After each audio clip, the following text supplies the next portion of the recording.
This is the Door Knocker podcast, where we dive into the explosive growth of the sales industry. We take an in-depth look with the industry's top talent to uncover what has made them successful as salespeople, leaders, and entrepreneurs. We believe all of life's opportunities are just behind the next door. With that being said, opportunities knocking. I'm your host, Zach Ross.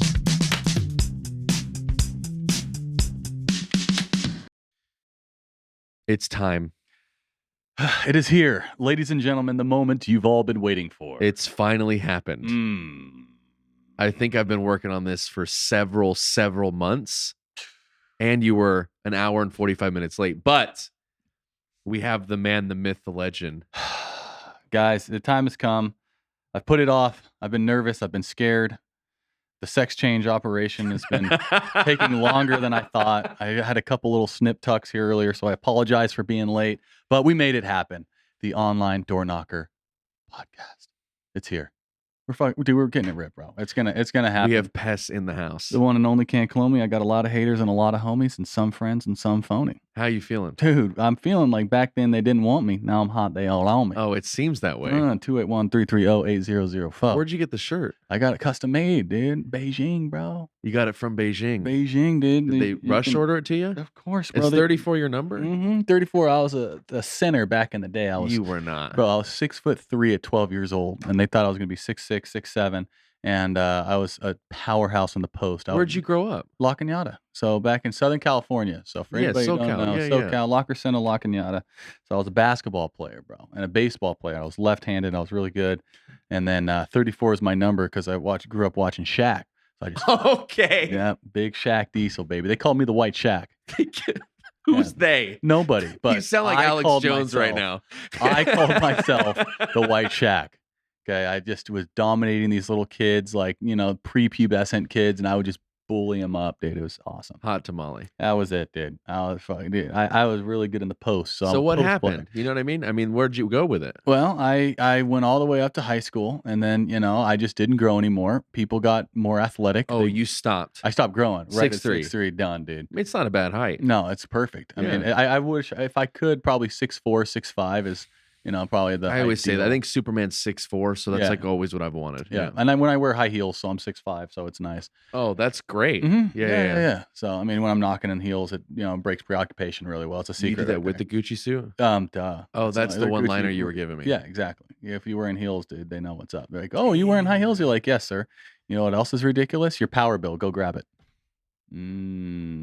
It's the redirection program. It's the redirection program. We're redirecting it. Yeah. It's the only way to do it. The shoes and the hat. That's it. The whole thing. So we're matching. We got the Knockstar jersey. I got my name on the back. Oh, right there. What sucks is they misspelled it.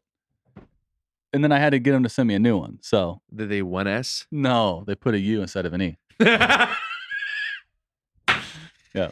Too bad. You're pathetic. Yeah, you're storing my life. So what? So after high school, you balled it out. Then what, dude? Wait, weren't you gonna be a comedian? So here's where it all started. So senior year, I started realizing, bro, these kids didn't stop growing. I'm playing center at 6'3", and I'm like, dude, these guys are way better than me. And I started playing against these 6'10" athletic guys, real athletic guys, bro. And then I was on this AAU team traveling to Vegas, and there was just some 6'10", 7'3". I played with a 7'3" Chinese prospect that came here who was 16 years old, dude. And I'm like, bro, I'm in the wrong sport. And at that point, I was like, dude, I did theater. My mom was an actress growing up. She was in a show in the I think 80s called Major Dad, and so she was always pushing me on doing theater. So I was like, all right, dude, I'll do it. So I did 4 years of theater, and then senior year, I started getting really good. I was doing this thing called improv comedy. And I was like, dude, this is, there's something special about this. In LA, in high school. And so I was like, all right, dude, there's something special about this. I'm pretty good at this whole making people laugh thing. And improv is not like stand-up, where it's not where you grab a microphone, you start, making jokes and stuff like that. It's literally you're on a blank stage, and you go in front of an audience, and you have 2 or 3 people with it, and they give you a suggestion, one word, and then you just have a scene for an hour about, one suggestion, and then it's just these stories develop, and these games play within the games, and it's hilarious. It's honestly, if it's done correctly, it's the best live entertainment you can have, hands down. If improv comedy was done correctly, it would be better than stand-up. the best because it's all made up on the spot and you can see these people's brains working and just such magic comes with spontaneity. And that's what I always loved about it. I was very quick. Like my gift, like I don't have a lot of gifts in life, but my one thing that for me is how quick I can think of things. And so I can tie these things together and make it into jokes. And that was something where I was on stage, I was able to really, give my gift to people. Like LeBron James, 6'8" athlete, like that's his gift to the world. He's the GOAT, by the way. Yeah, by far, dude. Yeah, beyond anybody else. My favorite. Yeah, I don't. Yeah. Yeah. I went Kobe to a and Laker Michael game. can go away. I love Kobe, RIP, but dude, LeBron's another level. Yeah, no chance. You went to a Lake game recently. Yeah, I was there a couple days ago. How was it? Dude, it was sick, bro. Yeah. I mean, these guys are so dang good, dude. I got to figure out the culture and the chemistry, and that's what it is, trying to manage big egos and figuring out who can fit into what role. And that's kind of just like business too. It's like you get a lot of egos, you have to figure out how to work with each other. And it's like me and Taylor, perfect example with Knockstar. Like we're very different individuals. Like we both operate in different ways. He has a different way of selling. Yeah, some people show up for a podcast and other people don't. No comment. But yeah, and I mean, it's just like he is like Taylor's been always on my like top list. I've looked up to him for years, and it's awesome that me and him have competed over the years. We've been able to grow, and he's helped me get better and improve my game. And by competing with him, we've both rose to the levels. He beat me a couple years, and then I beat him a year or two, and so finally coming together to make this training platform. It's awesome, and it's what's cool about it is there's very different personalities. I mean, you see me and you see Taylor, it's very different. And it's like, it's cool that we're able to come and make things work together and be able to provide a service to these people that we work with and companies that we consult, because some people connect more with me, some people connect more with Taylor. And the cool part is with, this training platform, you can take best of both things and merge it in to make one that works for you. And that's why it's such a unique opportunity, because there's no one in Door2Door space that has sold as much as me and Taylor that are running a training platform, like in terms of personal production. Like there's no one that even comes close at a high level consistently for year over year. I don't say that to brag, it's just what it is. And so it's like, why that's special is you get two people that could run their own company on their own training, and then we came together to put together something special. And that's our whole thing, and we've talked about it, and it's like, dude, we can make something special together rather than trying to go run off and do our own things. And that's what's really cool about the platform is Knockstar isn't about me or Taylor. It's about people coming together and giving back, and that's the big reason why we started this. And going forward, there's going to be a lot more characters that you see within Knockstar. And so the direction of the company is we want to have a platform for people that are performing in the sales space, not just in Door2Door. And having guys come in, have a platform for them to do trainings and share their gift with the world. And we want to be able to provide that with people. And so that's the intention of where we're going in the future. And so obviously me and Taylor will quarterback a lot of the stuff, but we want to give guys opportunities to have a platform where they can speak and train and do that type of thing. So that's I think that's the thing that you always see though, right? Like those who do don't teach, and those who teach don't do, right? That's like always what you see. But when you get guys that do, and then they teach, and then they can do and teach, and it's like put up or shut up. I mean, like you guys, anyone that follows you guys on the internet, myself included, knows that like, okay, I can, you can listen, you can BS a lot on Instagram until you start putting out the YouTube content that shows you IRL on the door, right? And everyone knows you anyways. Taylor might have been a little bit more of a hidden gem because you came from that Vivint world, and we're pretty to the, let's talk about that for a second. So you did the improv from what age to what age? Yeah, so I did improv from 17 to 23. And so after I was playing at Pasadena City College, and I was practicing with the basketball team, and I started an improv club at the same time, and I was playing with the basketball team. And I was like, look, dude, my gift, I don't think this basketball thing's going to work out. I had to make a tough choice, and I gave it up to focus on improv. And so what I did was I went to audition for a club in Hollywood. I didn't make it. I wasn't good enough. And so I'm like, all right, well, I'm going to go build my resume for 2 years. I'm going to go get in the trenches, and I'm going to figure this improv thing out. So I went to my college. I said, hey, is there any improv clubs here? And they're like, no. I'm like, all right, how do I start one? And they're like, well, do this, and that. And I'm like, really? Okay. So I went and did it. And I started an improv club at 18 years old, 19 years old. That's a good look. First one in the high school's history. Then I'm like, all right, well, how do I do this? I grabbed one of my friends who was going to school with me, who played on my improv team in high school, and Chris Basil. And I'm like, hey, bro, let's recruit an army and put on shows. He's like, all right, let's do it. So me and him went out and basically went into these theater rooms, and we'd break into the classroom, and we're like, "Hey, quick announcement! If anybody wants to audition for Grizzled Chuck, which was the name of the team, Grizzled Chuck Improv Comedy was the name of the program." So all my homies back in the day would call me Grizzled. It's like, "What's up, Grizzled?" So that was my nickname back in the day. And so yeah, we'd go into these classrooms and we'd say, "Hey, look, if you're looking to audition or you want to be a part of Improv Club, come out and audition." So what's funny is I went and auditioned for another club and I didn't make it. And then I started my own club and I was auditioning people. I'm like, wait a second, maybe I'm on to something like this. And it's like, I'm begging those people to come hire me. And instead I'm like, all right, well, I'm going to go start my own thing. And then I can have people audition for me. I like those odds a lot better. And so that way I started learning that was the first time in life I realized, shit, dude, if things don't go your way, go out and figure it out yourself and go out and make it happen. Instead of me like waiting for them to hire me, I went out and was like, dude, I'm going to go figure this out myself. Right. So then it was me. It was so ironic because I was 2 months earlier, I was begging these guys to let me perform for them. And then 2 months later, I was sitting there with the clipboard next. 19 years old, no idea what I was doing. Never interviewed anybody before. And so as I was doing that, I was like, we had, I think, probably 50 to 80 people come out and audition. And I'm sitting there, all right, I like this guy. We did callbacks. We did the whole thing and eventually had a crew of 10 performers. We narrowed down 80 to 10. And then we put on 2 shows that year. And it was funny. Another part of the story that I didn't tell you is I auditioned for a play at the school, not improv. And I went into audition for the play and I didn't make the play.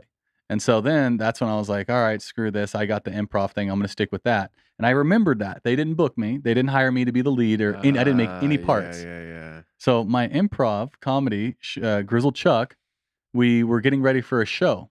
And I was like, all right, when should we put this show out? And I was like, oh, they're doing a play this night that they didn't book me for. I'm going to put my show that night at the same time, with the same audience in the same area, a different part of the school. Savage. So I was like, all right, we're going to go toe to toe. I'm going to show these guys they messed up. They should have booked me on this performance. And so the night, it was their opening night and our opening night. And what they didn't know was I was a door-to-door salesman, and it takes a lot of effort to get people to go to live shows. This was 10, 15 years ago. And so what I did is I went around school and I handed out flyers and I convinced so many people to come. And so opening night, they had 5, 10 people there. We had over 60 to 70 people opening night on an improv troupe that I literally made 3 months earlier.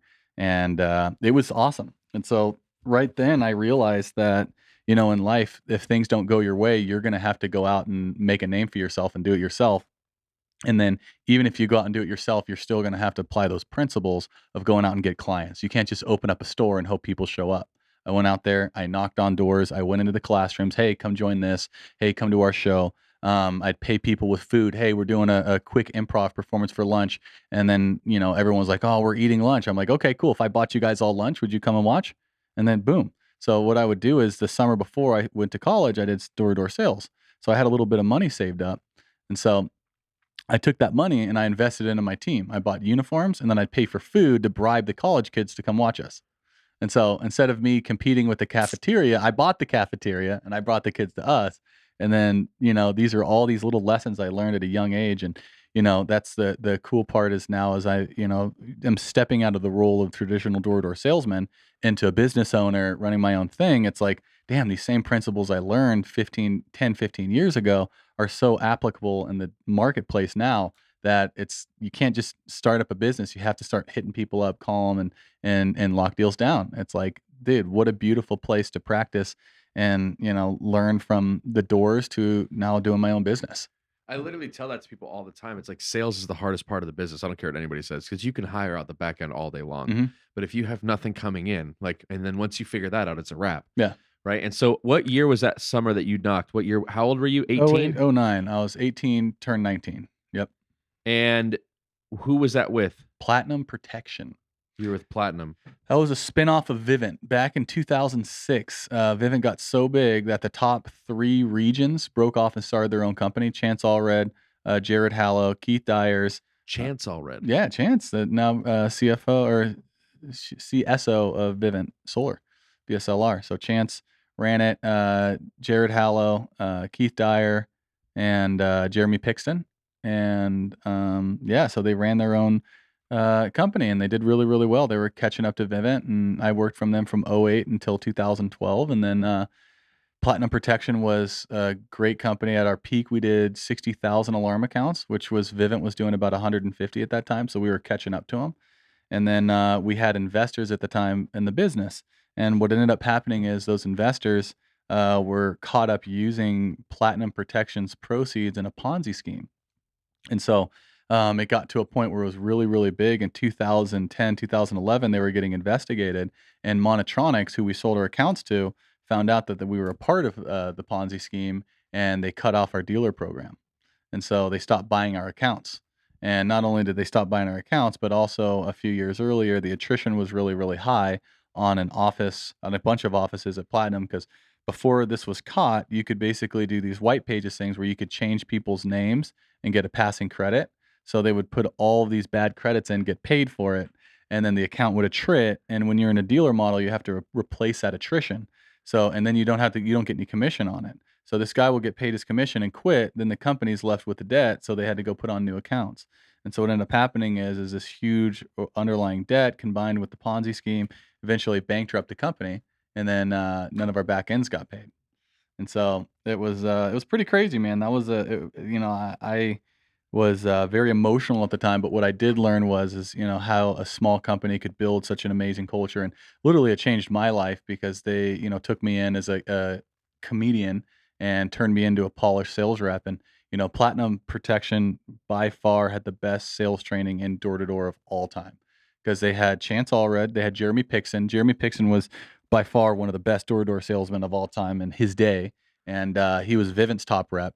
And then when they left, they just came out with the nastiest recruiting techniques ever. And over the years, a guy named Neil Rogers started with Platinum, and then is a great story. He started off with him in a small office, and then now he's grown one of the largest door-to-door channels in history at Vivint, and most people don't even know his name. And so he had over 50,000 alarm accounts installed just in his division last year out of Florida. And so, yeah, he came from Platinum, and then now he's just crushing it at Vivint right now. So, yeah, He's Neil's still at Vivint. he's still at Vivint. Yeah, just Still doing destroying it. alarms. Still doing alarms. But the formula works. If you're at the top of something like that, it's ridiculous money. And so, yeah, he's in another league of his own, man. And so, yeah, so Neil came from Platinum, and that was freaking sick to be a part of that. I learned how he did it and learned how he grew his team. And then when I broke off, I basically copied the same model. And the last year I did 300 personal alarm accounts and then managed 4,300 With security Platinum. with Titanium. With Titanium. Yeah. So after basically, I skipped over some things. Platinum went out of business, went to Pinnacle. Yeah. Me and Taylor were the top sales reps there. He was sales rep of the You year. went from Platinum to Pinnacle. Yep. Yeah. So Platinum to Pinnacle. That was the year DevCon was around. This is in 2012. So Taylor and I and a couple other guys, we both sold, I think, I did 350. Taylor did like 400 or something like that. 400? Yeah, it's nuts. And so he beat me on the year. I beat him on the summer. And then we got promoted to be the national sales trainers of Pinnacle Security. And then I didn't know you guys tied all the way back to that. Oh, yeah. That's like 2013. Well, dude, no, me and Taylor tied back to 2010. So I met Taylor. It was hilarious. We're on an event for Platinum, a year-end party in 2010. And Taylor hates when I tell the story, but this is the first time I meet him. So I'm in a room with Jake Ellsworth. So I don't know if you know Jake Ellsworth, but he is the Sith Lord of door-to-door sales, and he is by far one of the best door-to-door alarm salesmen that have ever lived, but nobody knows about him because he's very low-key. And I owe a lot of my technique to him because he is insanely talented.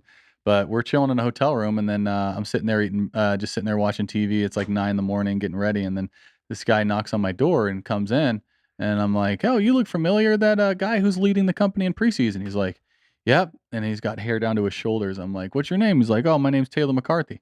I'm like, "Oh, nice to meet you, Taylor. I'm Danny. It's my second year here." He's like, "Cool, dude. How much you do last summer?" I'm like, 81. He's like, "Nice.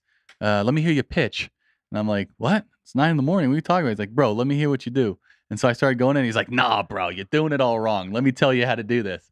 And then he was like, "Listen to this freaking fire line." And so right out the bat, he came in and started going over his presentation. And that's how we started, dude. He started coming in and just started ripping knowledge. And I'm like, bro, this guy's a lunatic. I Is love he? it. He Yeah. was back then. Still so good, so polished. And he was always thinking like, I remember one day he was like, some people go out and party, have fun. Like I stay home and think of ways to get people to say yes. And I was like, bro, this guy's nuts. So what'd you do your first year with Platinum? So I did 81 accounts. First year. 3 months. Yeah. That's good. 81. Second year, I did 135 in 3 months because I was going to college at this time. Third year, 210. Fourth year, 350. So you got, okay. And then I bounced between 300 and 450 for the next 10 years. My top year was 456. 456. Yeah. So let me ask you a question. When all this is going on, are you knocking in LA or are you going out? Preseason and then summer. Summer too. Mm-hmm. So you were always in LA for basically your whole entire career. Yep. Always born and raised. So you never left. You never went on blitzes anywhere else. Like nothing. No, I mean I do blitzes, but I do the summer program. So the summer program, you go out, sell for 5 months, and then come home. And so I do a majority of my volume there. I did a bunch in the preseason, and then at the earlier part of my career, why my numbers went up is because my improv went down, and then eventually when you start making a couple $100,000, it's like, and you start looking at the difference in lifestyles of a top earning sales rep / manager versus a comedian. The average comedian's making $16,000 a year, living in a 1-bedroom apartment with 3 of his friends, hoping to like get gigs at Disney. Get one special. Yeah, dude. Maybe one day. I was like, bro, I have a better chance of buying my own network than making it, because there's a lot of, it's not about what you know, it's who you know. And there's a lot of amazingly talented people that are like God-given talent that just don't make it worth a shit. And it's like, bro, I could buy a network.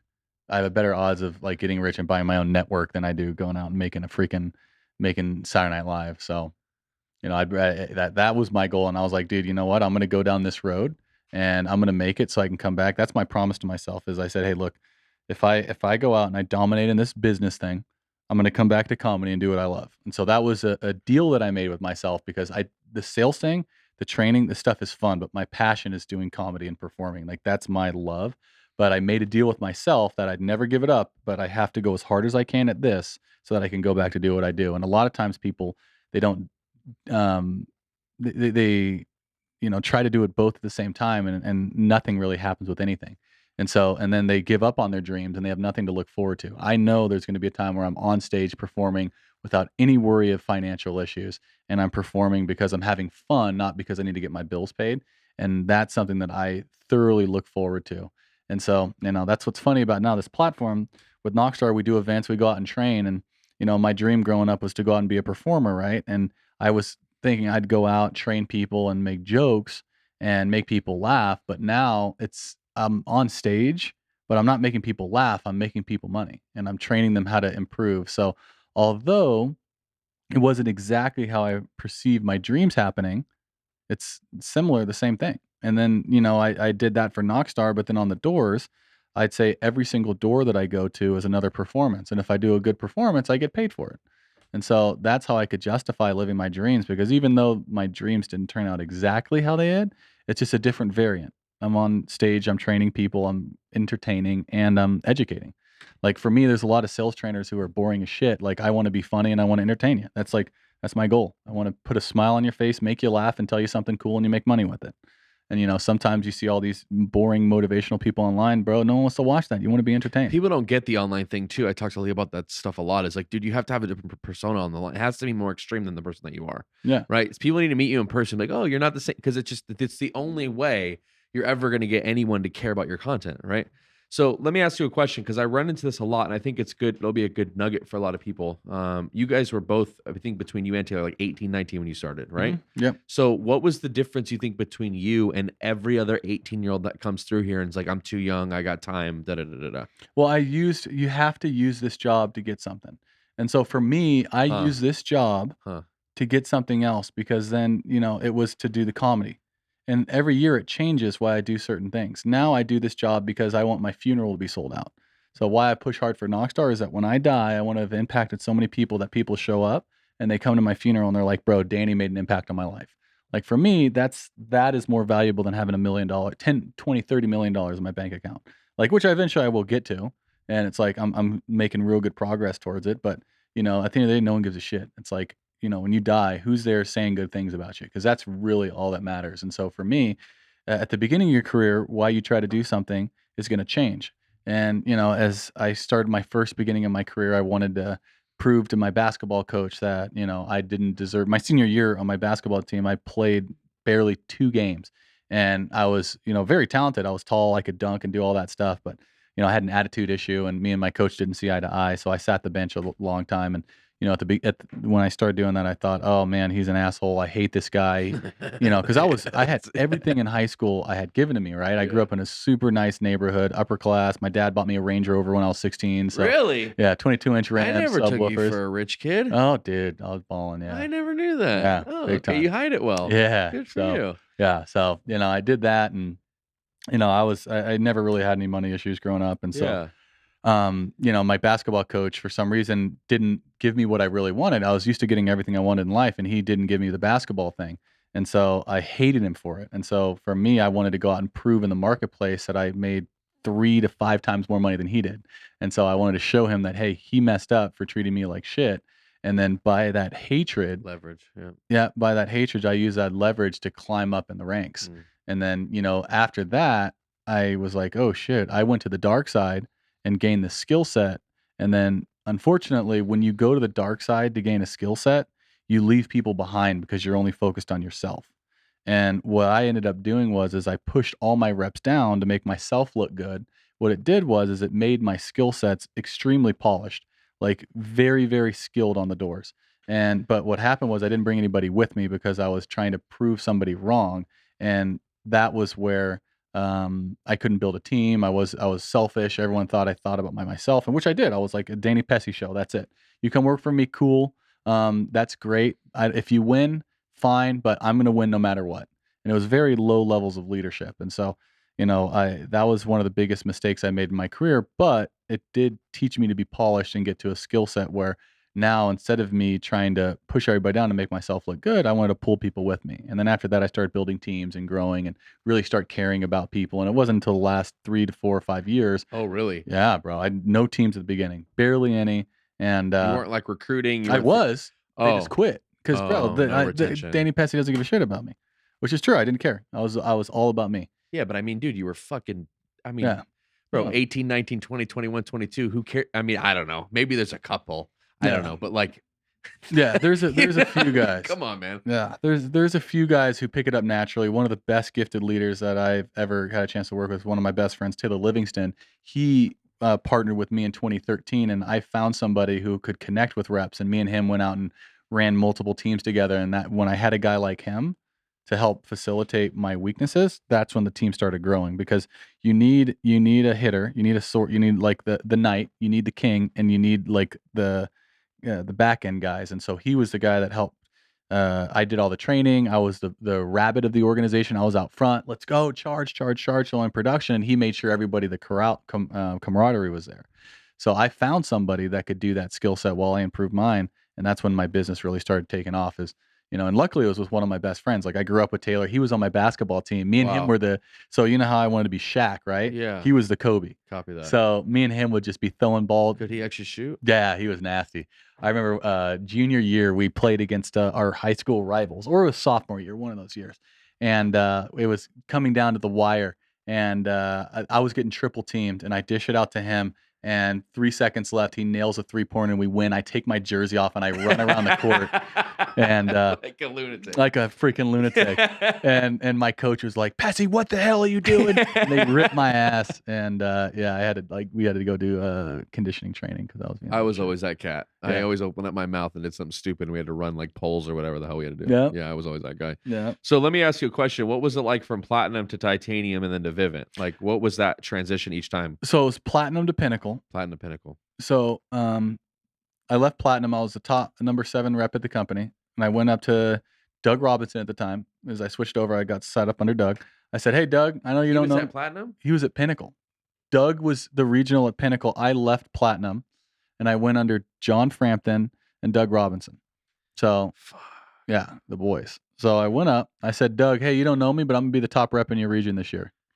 19, 20, or I was 20, 21 at the time. You said that to Doug. Doug. He's like, oh, yeah, cool, man. Nice to meet you. You know, these guys always say that shit. And they're like, yeah, they never do anything. So I said, hey, dude, I'm going to be your top rep. And so never talked to him again. At the end of the year, I'm like, hey, remember? And he's like, shit. That's when I did 350, top rep.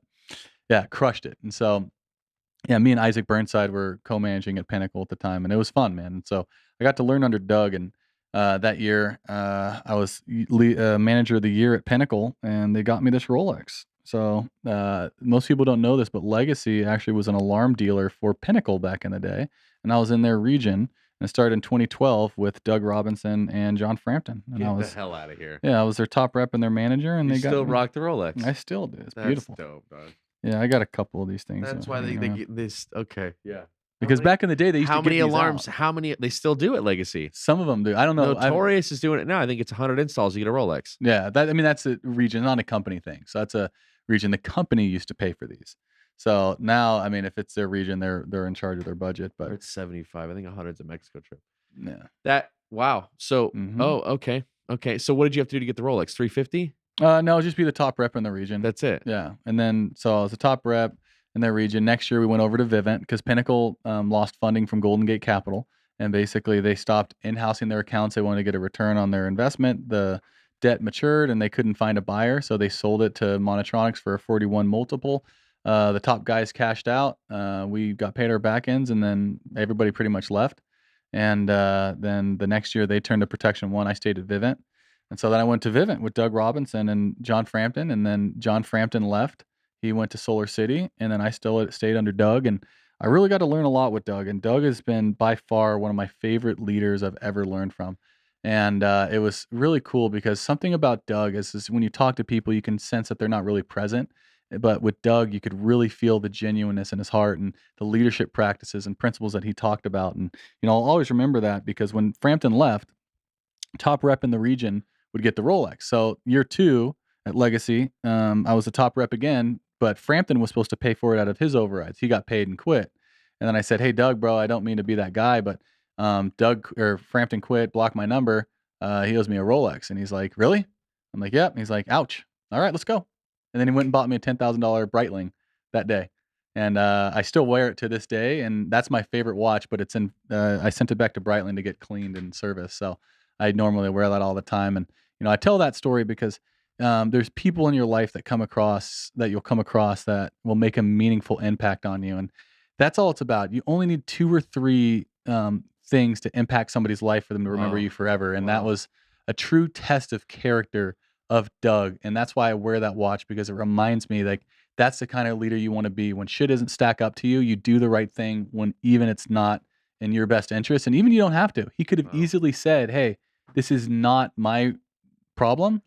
You go take that up. And he said, nope, let's go do it in an instant. The thought was already clear. And I knew that a man that had those values so dialed in, when forced with tough decisions, the ships have already been burned, and he knew what he had to do. And within a second, he did it. And so that's the type of leader that I loved. And looking back on it, I probably should have went with him at Legacy when he started, because I was there. I would have been number 3 or 4 employee at the time.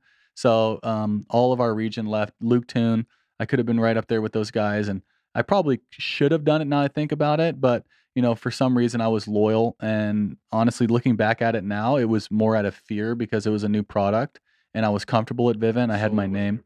Yeah, and I was doing great at alarms. I mean, I was making, $300,000 a year, and solar wasn't that good back in the day. Now it's insane, but you were getting paid, $2,000-$3,000 a rip. I'm like, bro, I can go sell that in a day.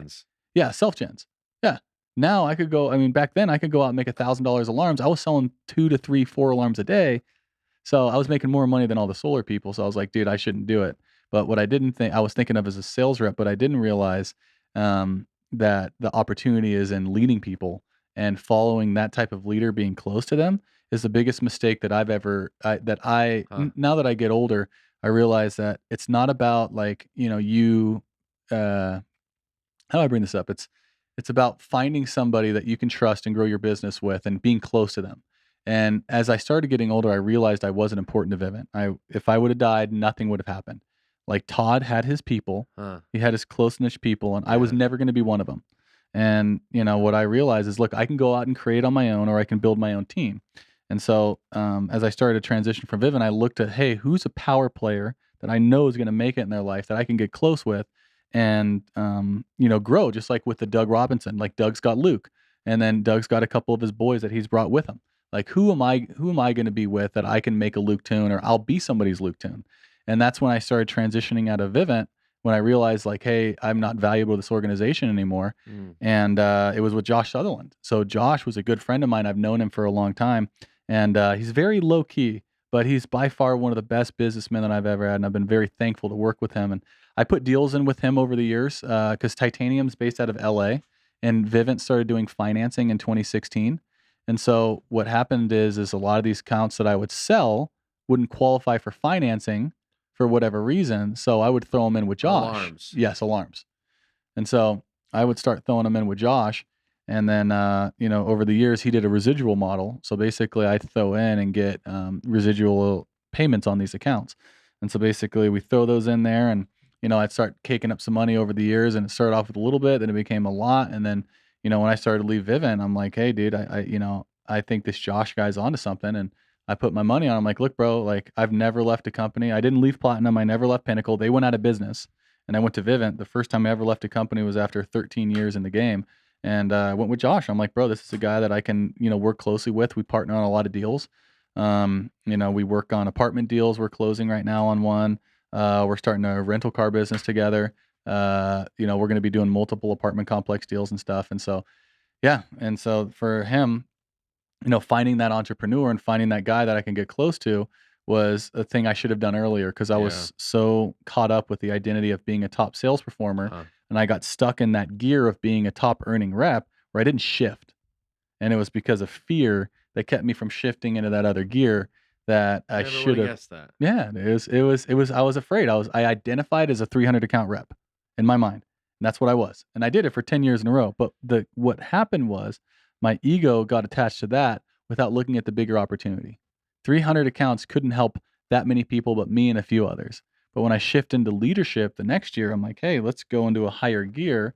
Got out of that identity at Vivint and went into a new company where I could create my own identity. I created, hey, I'm going to be a top performing regional. And I did 80% of the company's production just in my own downline year one. And so they were a smaller company. We went from, Vivint was doing 150,000 a year. Titanium does 10,000 a year. And so I think I did 70 total over 2 years, like 7,000 accounts or something like that. So it's pretty good. And that was when I left my current roost and went on my own entrepreneurship. And I worked at Titanium for a while, and I still put deals through them, and I'm still very close with Josh. And then, hey, I'm like, dude, now it's time to shift into another gear. Let's start a consulting company. And that's where Knockstar came out of. And I'm like, dude, who can I team up with that can provide the best value in the space?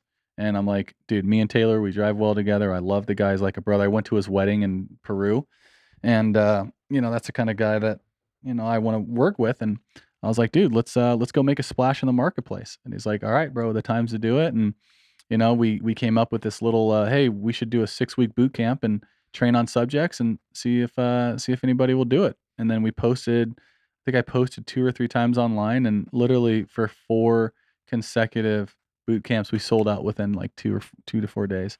And how many people? We had like 150. Really? Yeah, every single time sold out within So what hours. did the boot camp include? So the boot camp would include 6 aspects of sales that you need to know to be a Knockstar. And so Knockstars are the top of the game, top producing earners in door-to-door sales. And so we did call number 1 is mindset. Week 2 was off the doors routine. Week 3 is on the doors routine. Week 4 are on the doors techniques and stuff like that. And week 4 was in the house closing techniques. So we went through our own closing techniques that we do to close deals. Week 5 is referrals, and then week 6 is week 5 was, it's been a while because we haven't done it for almost a year now.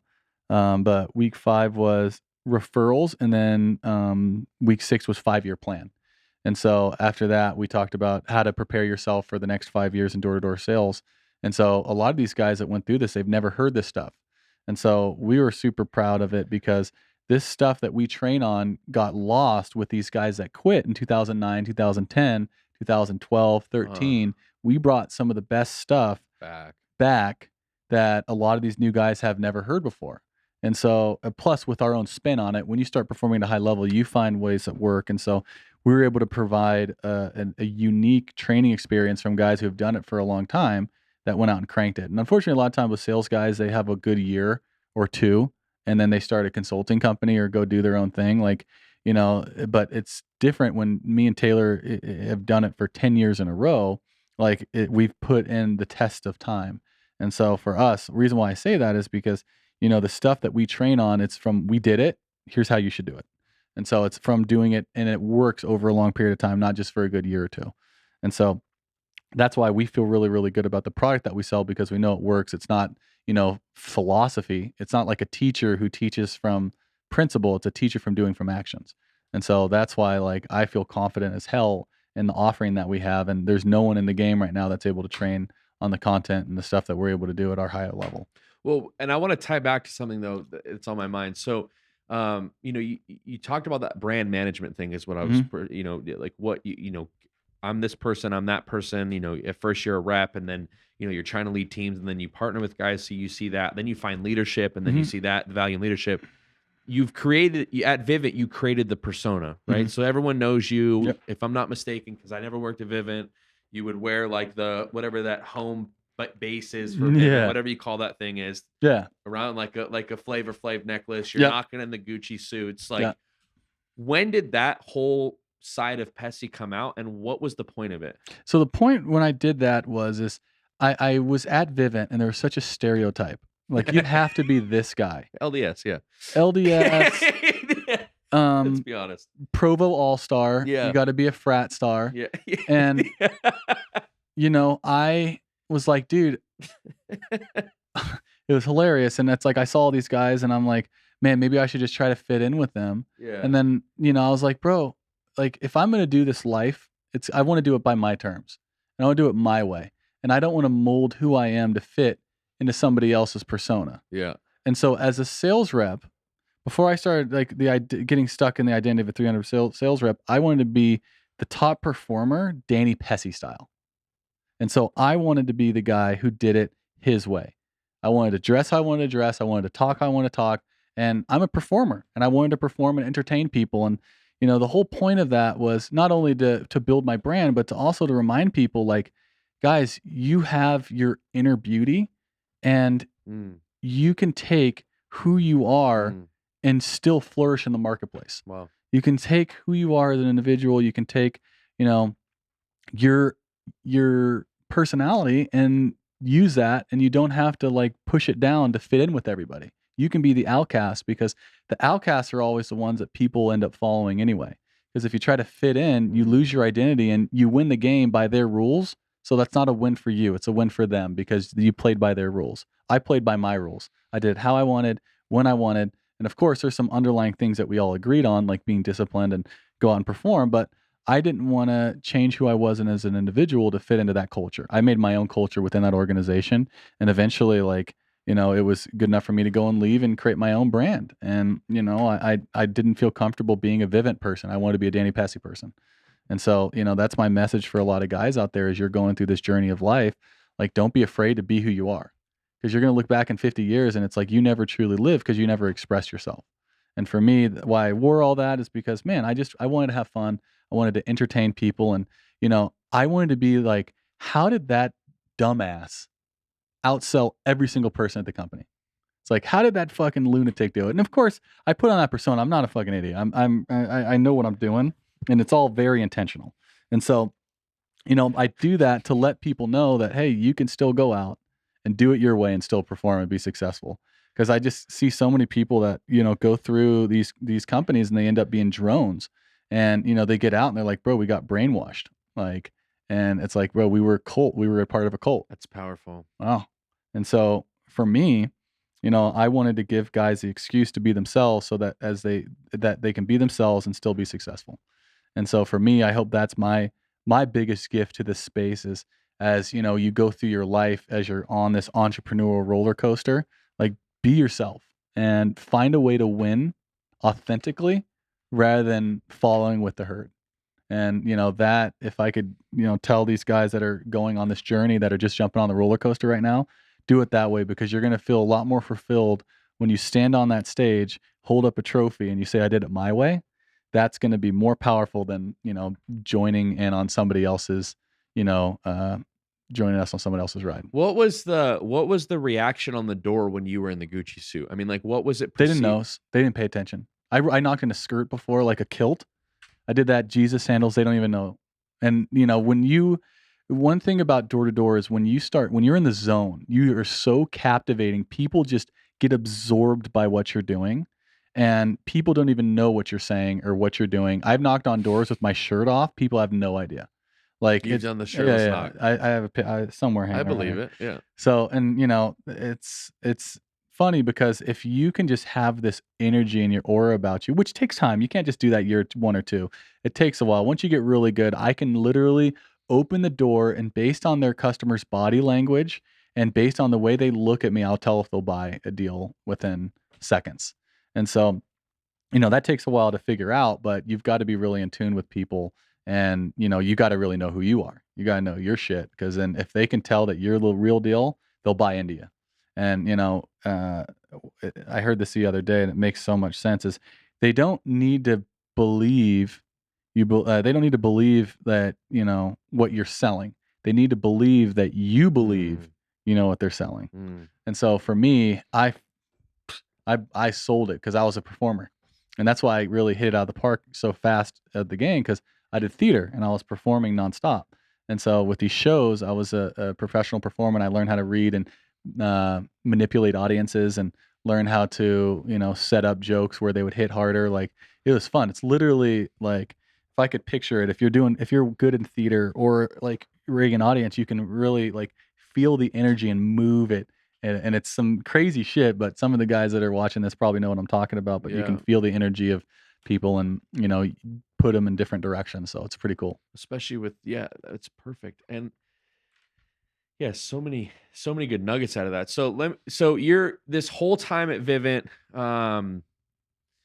you've created this new persona, and it's a different sales tactic. Like, how did you fit into the mold there? Like, what was it like? Because you were in the authentic region, right? So you were in the region with Casey, with Bodie. So what was it like being in the room with those guys? And then what's it been like, transitioning to now you're becoming, you alluded to it a little bit, but you're becoming the new leader, right? You and Taylor are the new leader. So what was that initial, I mean, like, I know you went to Titanium, but like realistically, like, this has been the biggest move for you. Cause how old is Knockstar? Yeah, we haven't even been a year yet. Not even a year. Yeah. So you're still on Doors, but you just got off Doors a year ago.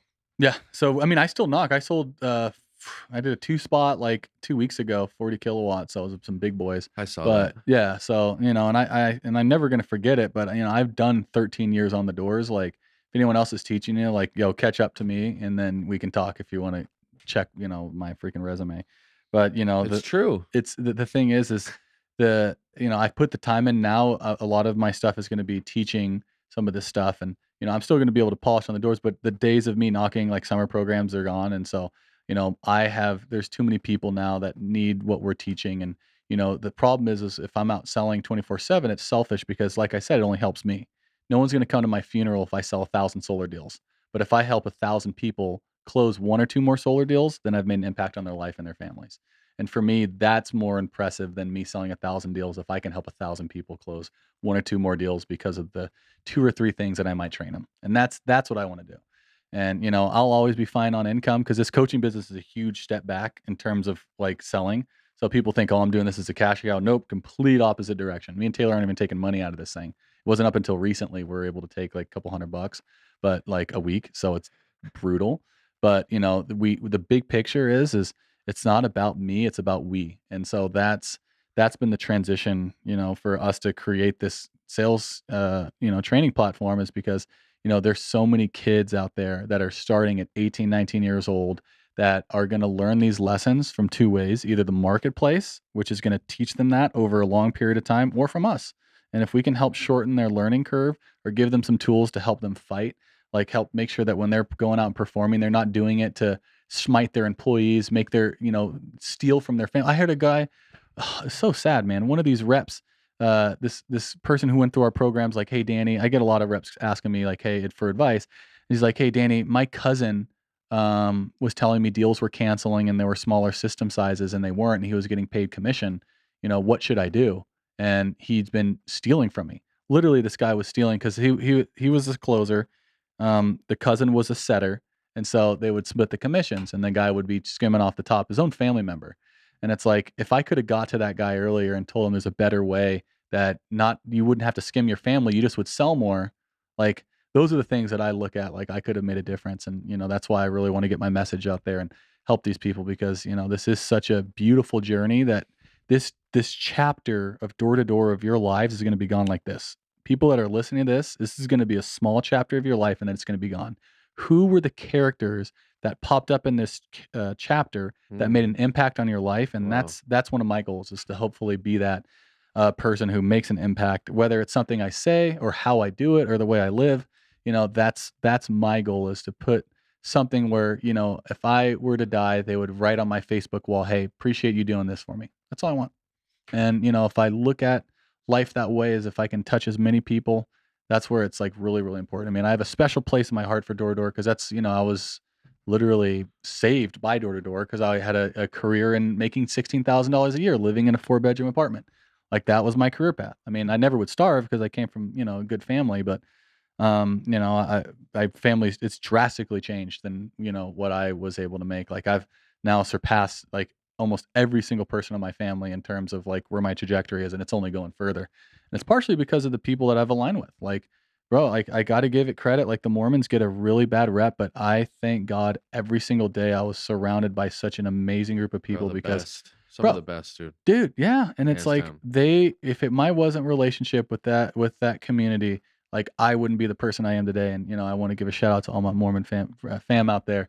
They've changed my life predominantly by the way they live, the way they are, People are and always going to lessons. talk shit about any organization that does what they do through and through, whether you believe in their religion or whatever their beliefs are. It doesn't matter what it is. They're always going to find, and especially like, dude, I mean, listen, Casey Bob, Bodie Gardner, those guys, like, first couple people on this podcast, I owe a huge debt to those dudes for just being willing to come. I mean, Casey came on before we were even, I had never even done it. We were like a solar podcast. Yeah, Like, that was my first idea. And then Lee was like, "Oh, we're gonna get and I need, dude, listen, I come from the roofing game. I don't know alarms. I didn't know Vivint. Like, yeah, JT was around at that time for a little bit. I knew who he was. I didn't know Vivint. I didn't care about Vivint until I interviewed Casey on Zoom. hmm, He was on his cell phone at his house. yeah, Probably one of the most powerful conversations I've had in my entire life. But him and Bodie and all those guys gave all their time and in the beginning to help us, which is like, so I firmly agree with you, dude. mhm, So for the Knockstar situation now, so I know you had DD Fest the first one last yeah, year, and you're doing another one. Is it in February? yep. So, this is the first time you guys are hearing it, but DDD Fest is no longer. We're changing everything to Knockstar. So it's going to be Knockstar 1, Knockstar 2, Knockstar 3, Knockstar boot camps, and then we're going to be doing Knockstar cabin retreats. So everything's going to be Knockstar going forward. And so, we don't want to get stuck in the door to door like brand. I respect that. It's like because there's some negative connotations just with that. We want to open it up to sales, because a lot of times solar, bro, like, solar guys aren't always knocking doors. There's straight closes, and there's setter programs. So the cool part is, when I first started Knockstar, I was doing security. And Mm, so I had so many of my clients doing solar. I'm like, dude, all right, I'm gonna switch to solar and I'm gonna figure it out. I started off doing self gens, closed I think 20 or 30 self gens. Then I went to setting. I went and set a bunch of appointments for mm. guys to go close. Then I went to just straight closing, and then learned every single aspect of it. But during that time, I learned from me, Josh Sutherland, Aaron Durst, and Brandon Durst. We started off getting a setter closer model, and scaling that out with phone call people setting. So I literally started from ground one with four employees to now. I think Titanium has over 100 to 150 reps within a 12-month period, and we were able to build it from that. What changed that? Just put this. I mean, honestly, bro, it's the solar movement right now. I've never had more people join it than alarms. Like, alarms, I you have know to it's beg people to bro. do it. Literally, like I I had to let 4 people go last week because it's just the turnover, right? Yeah. But I have 4 more. I have almost 5 more potentially starting, interviews this next week. It's like because here's the thing too that we've realized here, and that Lee's always been about, is that, like, is just a level of servitude, Mm. and then the pay structure. Like we've got guys even because we don't really recruit much from inside the industry. We try to get people Yeah. from outside the industry. But you got guys coming here that are working for these dealers for this company, and they're charging outrageous rates for their solar, and you know what a self-gen should pay, and they're not making anything. They're making a couple $100 a kilowatt. So, and that's just the name of the game, right? And so, yeah, I agree with you, especially out here. I can't even imagine what it's like to sell solar in California, though. I mean, I know that I see you popping off on those, 20 killies and stuff in California. I just don't even know. I don't even know what it'd be like to knock doors in LA. I'd like to do it. Probably be kind of fun to go run some game out there. But, So as a comparison, right? You got to think of yourself like a Pokemon, and so a Pokemon, right? Yeah, bro, freaking Pikachu, that shit, boy.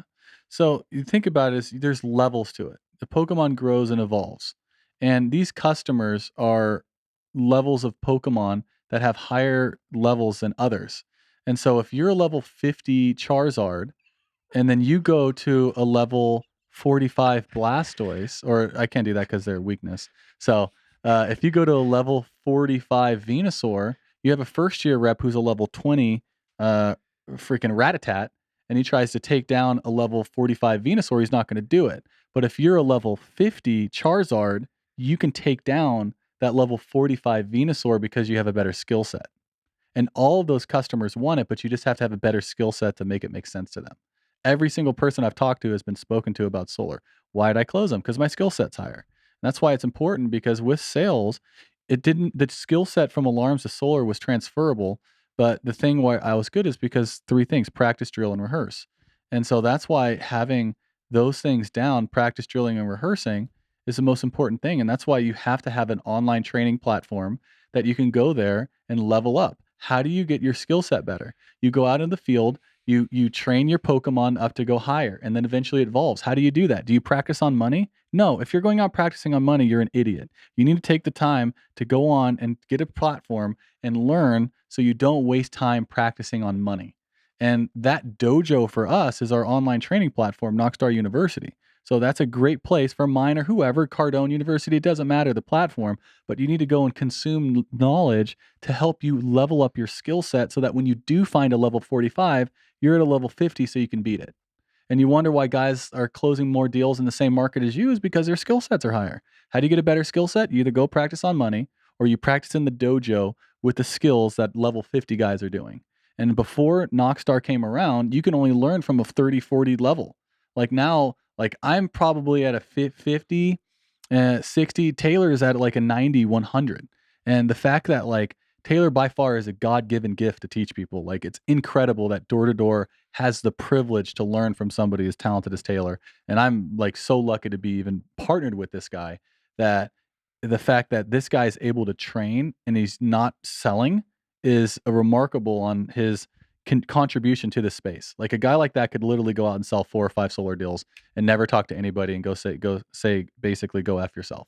And so for him to be able to consult and train, like unbelievable. And the guys can pay to learn what he does. It's unbelievable. And so like if you're listening to this right now, like you need to get on some of this training platform. My stuff's good, but dude, I have a phenomenal technique, and it's a lot of stuff you guys, it's high level production, but with some of Taylor's content, it's on a whole nother level. And so, you have to look at this like a Pokemon game, and you want to win. You have all these goals. You want to beat the Elite Four. You want to get all 8 badges, but you're not putting in the work to train your Pokemon. You go into the gym, you keep getting worked over and over and over again, and you're never going to level up. So how do you do it? You go practice. How do you practice? You either practice on money or you practice in the studio.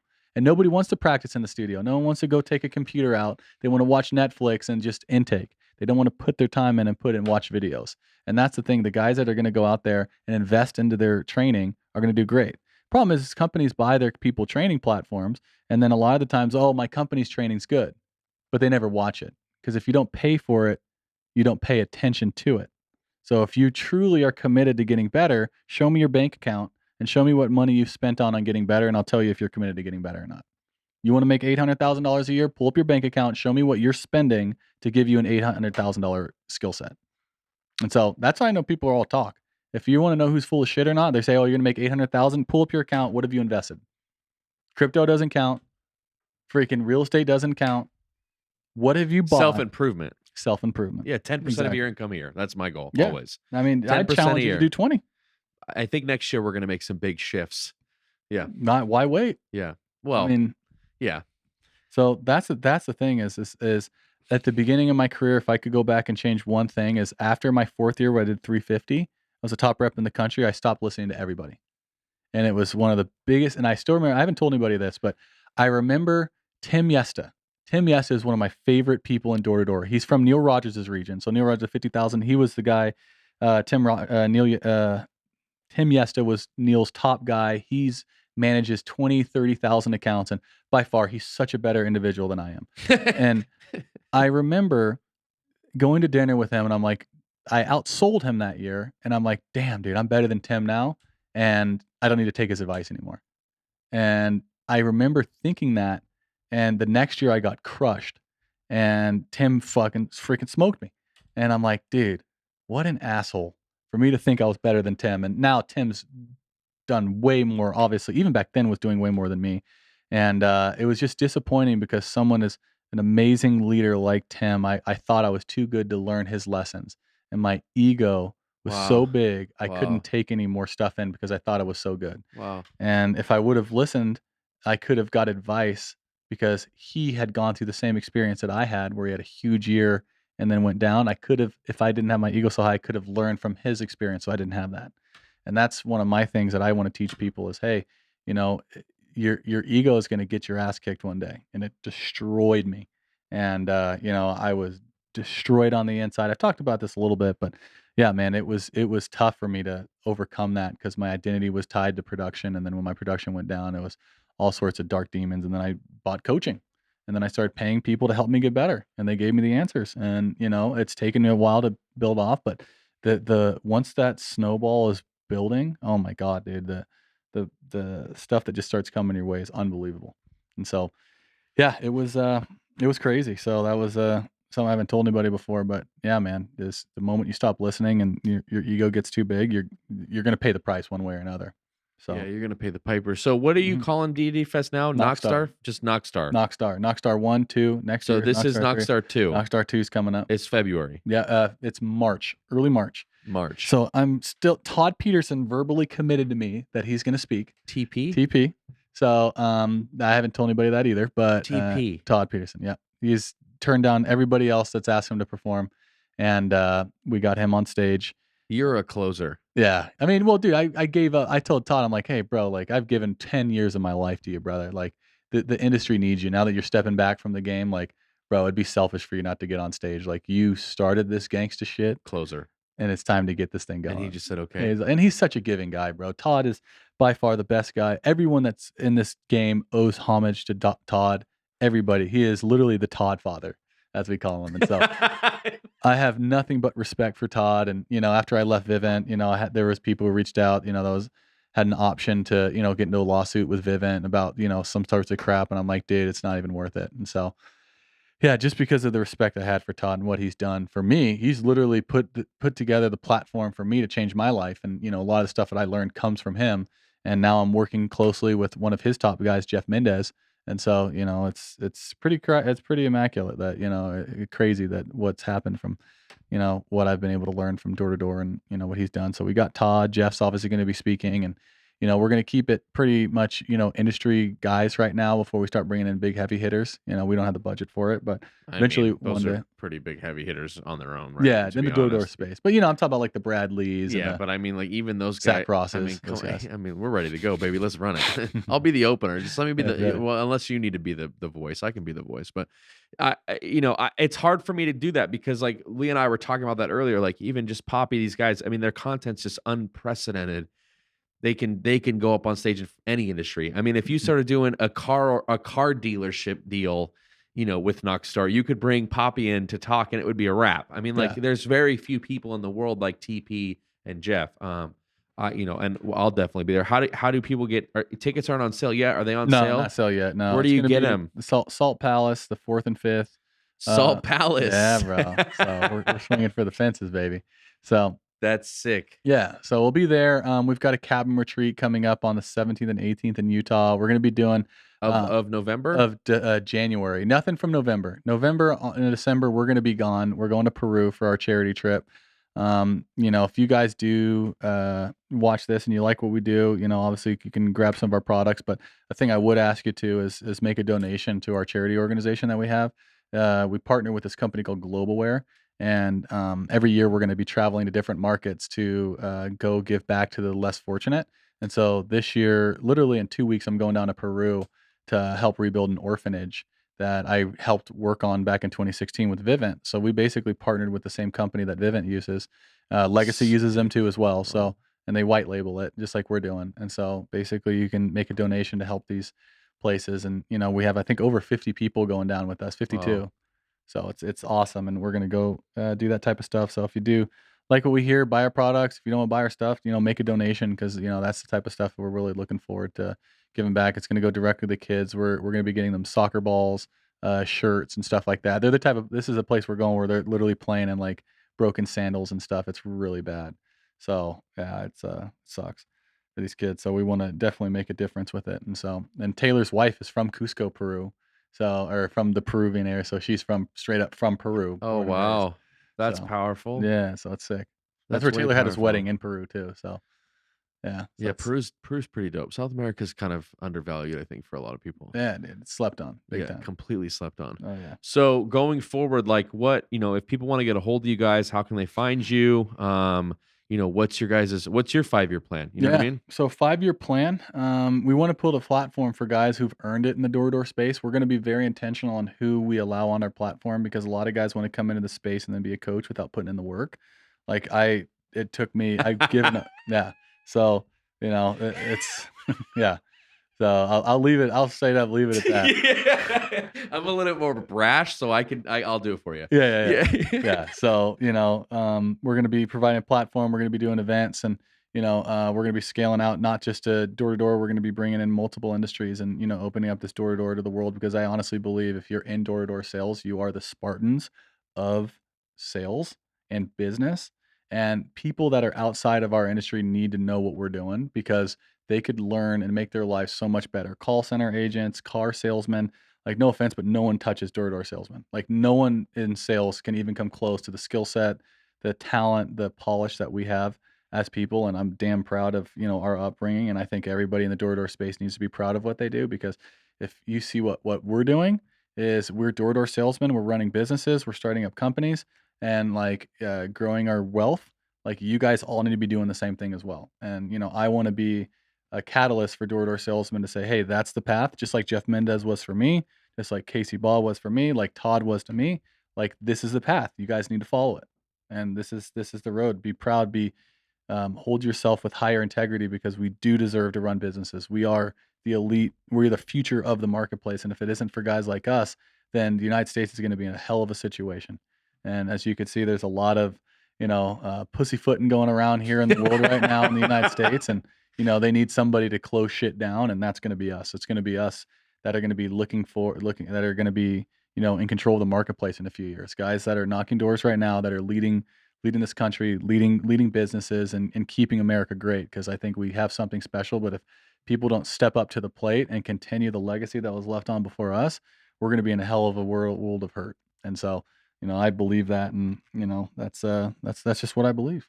So Yeah, I don't have anything to add to that because that's like the perfect way to end it. And I think that a lot of people just forget, they just forget. And I think you're a reminder of that. So, Danny, thank you for coming on, bro. Mhm. I appreciate you carving out a little bit of time while you're in town. yeah, buddy. And I know you got a huge schedule for the next couple weeks, but hopefully next time you come back, we can shoot the shit again. Let's do it. And if anyone needs you, Danny Pessy, Knockstar University on all platforms. So Boom. Taylor McCarthy, Danny Pessy, Knockstar, guys. appreciate you, dog. Thank you, Yep. man.